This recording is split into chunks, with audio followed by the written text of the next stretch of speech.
क्या कहते हैं मम्मी पापा?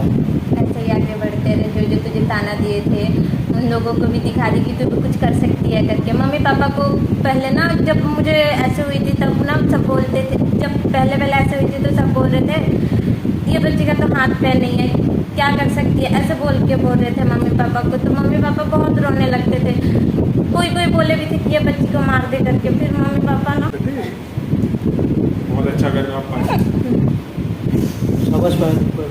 बहुत अच्छा कर रही है, बहुत अच्छा। कोच तेरे साथ नहीं है और एक्चुअली मेरी कोच थी, क्योंकि मैंने बहुत सारे पैरा आर्चर्स को बनाया। हालांकि मैं आपको बताऊं कि भारत का जो पहला मेडल टोक्यो पैरालंपिक में आया वहाँ भी मैं इंडिया टीम का कोच था, ओनली कोच था। और अभी फ्रांस में भी मेरे 2 आर्चर ने, शीतल देवी एंड राकेश कुमार ने वहाँ पे मिक्स्ड टीम स्पर्धा में भारत को ऐतिहासिक मेडल दिलाया है। और अभी अगर मैं पायल नाग की बात करूं, पायल नाग मुझे जब मैंने इसको ट्वीट पे देखा, क्योंकि मैंने बताया कि मेरी खोज थी कि इतने बड़े बड़े प्लेयर, इतने अच्छे अच्छे प्लेयर मैंने बनाए और शीतल देवी वर्ल्ड की पहली आर्मलेस आर्चर थी। तो मैंने सोचा क्यों ना एक ऐसे आर्चर को ढूंढा जाए जिसको दोनों हाथ ना हो, दोनों पैर ना हो। और वो मतलब भगवान ने मेरी सुन लिया। किसने ट्वीट किया था? मैं सारी जानता नहीं किसने ट्वीट किया था, लेकिन मैंने ट्वीट देखा था और मैं ट्वीट के माध्यम से मुझे पता चला कि ये बलांगीर उड़ीसा की रहने वाली है। तो मैं इनके अनाथ आश्रम पहुंचा। अनाथ आश्रम जा करके मैंने वहाँ पे जो इनके इंचार्ज है वहाँ पे संस्कृति पटनायक जी, मैंने उनको बोला कि ये बच्ची मेरे पास भेज दो, मैं इंडिया टीम का कोच हूँ और मैं बहुत बच्चों के साथ काम किया हूँ, इवन पैरा आर्चर के साथ काम किया हूँ, तो आप इस बच्ची को मेरे पास भेजें। तो उन्होंने मुझे बोला कि सर हम तो परमिशन नहीं दे सकते, आप डिस्ट्रिक्ट कलेक्टर से पूछे। और मैं फिर पेरेंट्स नहीं है? पेरेंट्स है उसके, पेरेंट्स एक्चुअली में उसके फादर है, मदर है, एक बड़ी बहन है, एक छोटा भाई है, तो पूरी फैमिली है। बट ये अनाथ आश्रम में रहती थी, क्योंकि इसको दोनों हाथ और पैर नहीं थी, तो वहाँ के डिस्ट्रिक्ट कलेक्टर ने इसको पढ़ाई के लिए, ताकि वो अच्छे से डेवलप हो सके, इसलिए वहाँ पे छोड़ा हुआ था।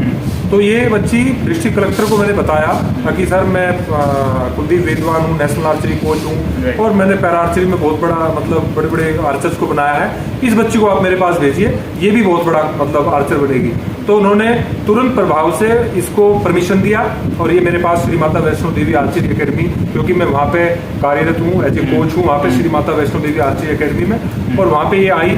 वो दिन था और आज का दिन है, 2 साल की जर्नी में पायल बैक टू बैक कंपटीशन में आउटस्टैंडिंग करके दिखा रही है। और ये वो दिन दूर नहीं होगा जब ये Asian game, upcoming Asian game जो टोक्यो जापान में होने वाला है और पैरालंपिक 2028 में भी देश को मेडल दिलाएगी।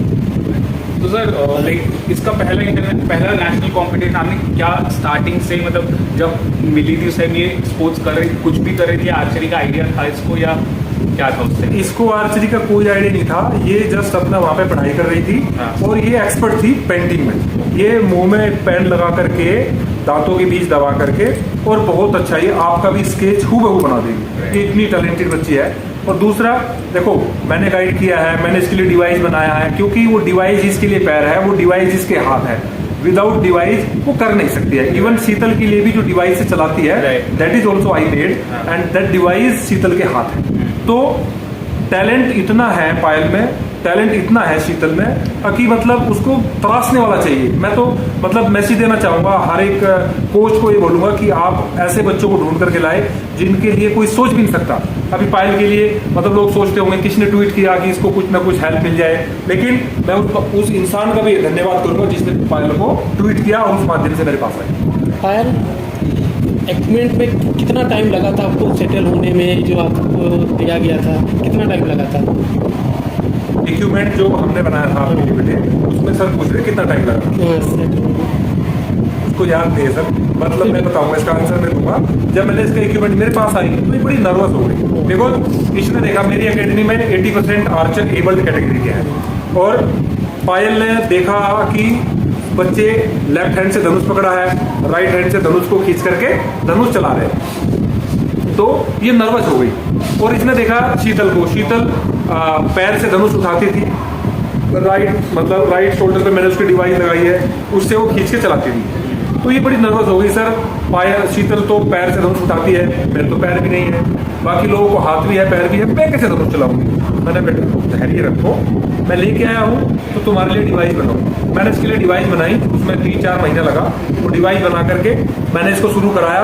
और फिर ये जैसे ही इसको डिवाइस लगी, वो पहला तीर जब पायल ने मतलब चलाया अपनी लाइफ का, वो खुशी इसके चेहरे पे थी कि जैसे कि एक बच्चा ओलंपिक मेडल में मतलब ओलंपिक मेडल जीत करके पोडियम पर, और उसको वो एक ग्लोरी और वो उसको मतलब एक फीलिंग आती है ना मेडल की, वो पहले तीर से उसको फीलिंग हुई।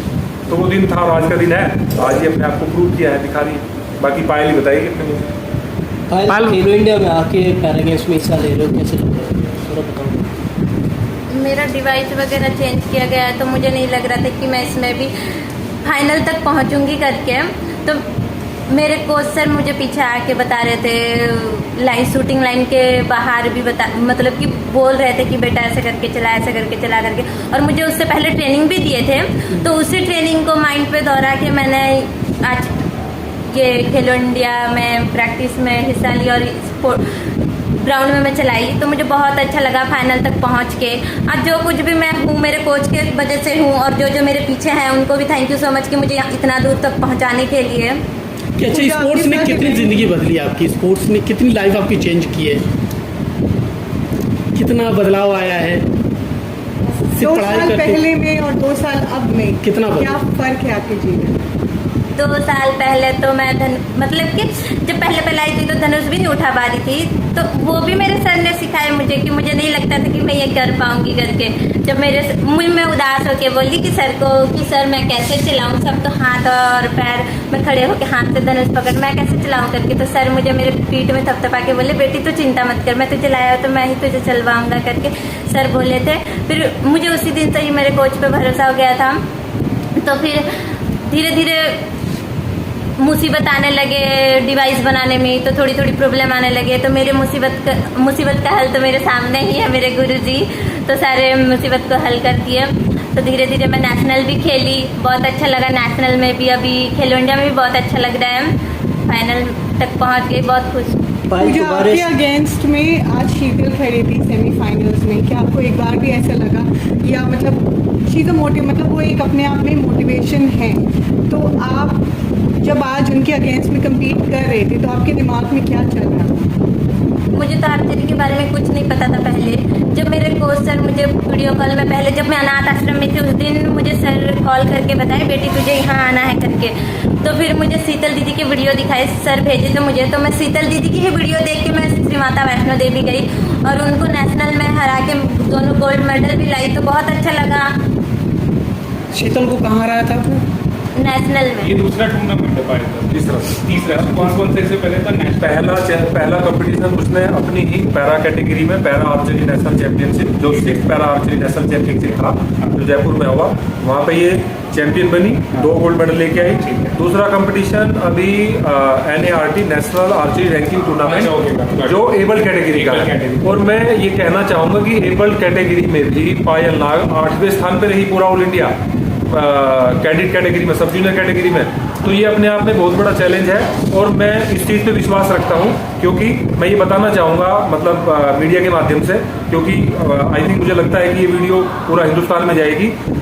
पैरा आर्चर या पैरा एथलीट्स जो भी मतलब बच्चे पैरा कैटेगरी में है वो एबल के साथ में कम्पीट कर सकते हैं। Para Archer can compete with the able athletes, but able can not compete with the para. वो पैरा आर्चरी चैंपियनशिप में नहीं खेल सकते, लेकिन पैरा आर्चर खेल सकते हैं। तो इसीलिए मैं राकेश हो चाहे या शीतल हो या ज्योति बालियान हो या पायल नाग हो, मेरे जितने भी पैरा आर्चर है मैं सब एबल कंपटीशन उनको खिलाता हूँ। और वही एक मंत्रा है कि जितने कंपटीशन खेलेंगे उतना ही बच्चे अच्छा करेंगे, उतने ही बच्चे जाके मतलब उनसे मिलेंगे, अपना उनको ज़्यादा कंपटीशन मिलेगा तो मतलब उनको एक जीतने का हारने का, क्योंकि खेल ही एक